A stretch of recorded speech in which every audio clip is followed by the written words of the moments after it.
Well, hey fans, welcome back to another episode of Let's Talk Spoilers, and today we're talking spoilers for Invincible Adam Eve. The name is... But wait, there's more. We're also talking spoilers for Invincible Season 2, Part 1. I know, it's been a while since you guys have heard from me. It's been a long time. A lot of stuff has gone on. Like I've mentioned in many of my other videos, battled a lot of sickness at the end of last year, and it put me behind on a lot of stuff. My old headphones and mic broke. I had to order new ones. Yada yada. I'm getting back on track with the Let's Talk spoilers, and I'm not going to take up too much of your time. Not sure if I'm going to have a co-host for these, ones that I'm catching up on, but eventually we will get Daniel back on here. But yeah, Invincible Adam Eve and Invincible Season 2 Part 1. I think this is some good animation. I believe I gave them a 5 out of 5 and a 4 out of 5 respectively, and I think we're going to start this episode of Let's Talk Spoilers with Invincible Adam Eve. So, this was a standalone special episode that focused on Adam Eve, of course, and how she came to become a superhero. It was basically her origin story, and we learned so much. And this is one of my favorite episodes of animation. Clearly, since I gave it a 5 out of 5. Just the emotion they put in this episode, the fact that, her parents, or who we thought to believe were her parents, they lost their child. It was a stillborn, and the scientist who was escaping with Eve, because her mother was like a homeless woman that they did experiments on, replaced their dead baby with Eve and just came in and said, "Oh, there was a mistake. Your baby's actually alive." But like the emotion on her mom's face, knowing that she had lost a child, and her dad, who's a hard ass, like trying to actually comfort her, that's the most emotion I feel like we've ever gotten from him. And I really enjoyed that scene. And you get Eve, she's growing up in this family, and just things are different. Things are off about her.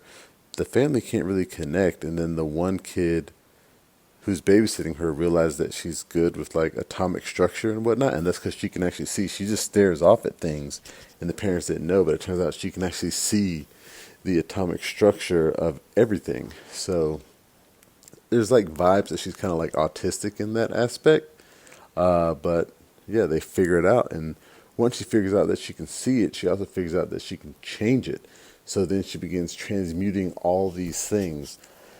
And this leads to another great scene where she shows her ability to like this friend that she made. And she's had this friend for years. And once her friend sees that she can do this stuff, she's weirded out by it, and they are no longer friends. And that girl's just awful. I kind of want her to appear later, see if they can reconcile or whatnot in like the main show. But anyways, that was another good scene. And of course, once she realizes she can do all this stuff, she decides to become a superhero.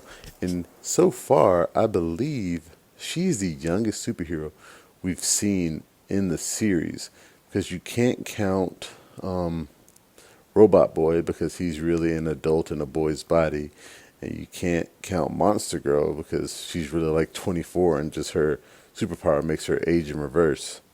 So I think seeing the origin story of Adam Eve shows us the youngest superhero we've seen in the Invincible universe. And of course, we get to her learning about her origins, and her learning about everything that the scientists did to create her, and how she was perfect, and every time they tried to recreate her, they couldn't. So she's special in that fact as well, and she has to fight her brothers.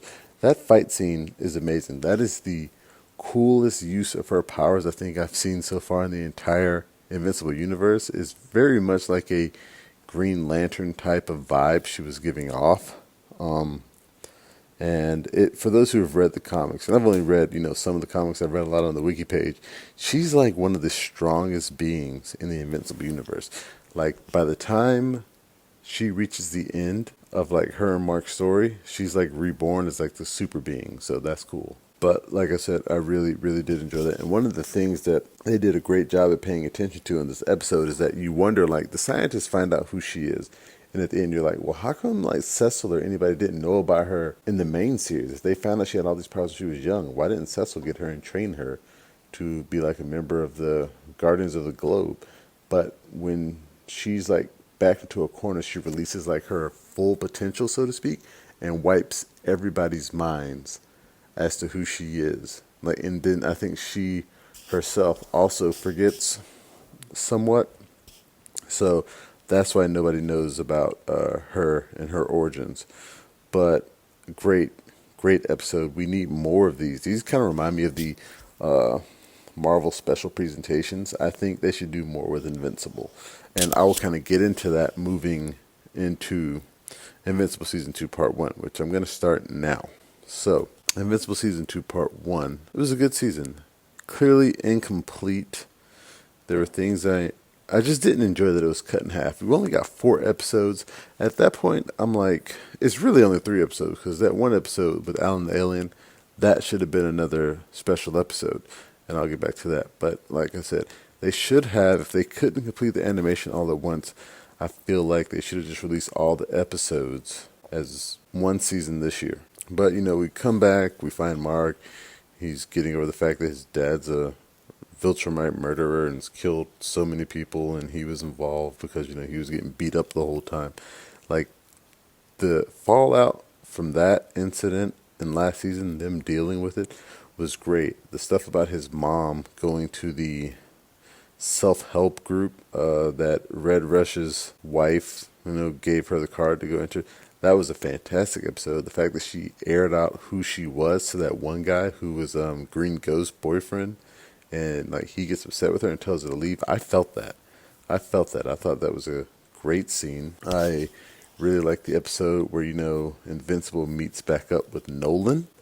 Talks to his dad. He's like, look, like, I don't care about you anymore. You left me, you left mom. You got this alien bug lady pregnant, and I got a brother now. That was interesting, and I can't wait to see how they deal with that next season, because I know the creator of the show, he wrote the comic book. He said, I'm also involved in the show. I am going to change some things around, but it will still basically be the same story. It's not an exact adaptation, but it's pretty much exact. And I don't know what he's changed so far, but I'm happy to see what else he's going to change about, Mark and his brother and Omni-Man and stuff like that. Like, he'll probably bring the redemption for Omni-Man quicker, I believe. But that was a fun episode. We got to see the successor for, I can't remember if his name is Nightwing or, no, Nightwing is DC, Darkwing. Darkwing's former sidekick is the new Darkwing. And he has like this cool ability. He can travel in between dimensions through like this dark dimension, which we didn't see the original Darkwing do. So it was nice to see like how a normal man can, fight amongst these godlike beings, so to speak. Because, his technology is that great and he can travel between dimensions. But of course, he's still no match for Mark. And he's also crazy. He's like, who's that talking? You can hear the voices too. It was great. I really like that. And I like the fact that they are in this city that's perpetually in night. Like some demon or magician, I can't remember exactly what, like cursed the city. I think it's called like Midnight City. Curse the city to forever be at night. So like when you're flying towards it, it's daytime. As soon as you cross into the city, it's nighttime. You leave, it's daytime. So I think that was really interesting. I like the lore and the history that this world already has set up. And it just makes it for a richer story. So back to that episode with Alan the Alien. This definitely should have just been a special episode.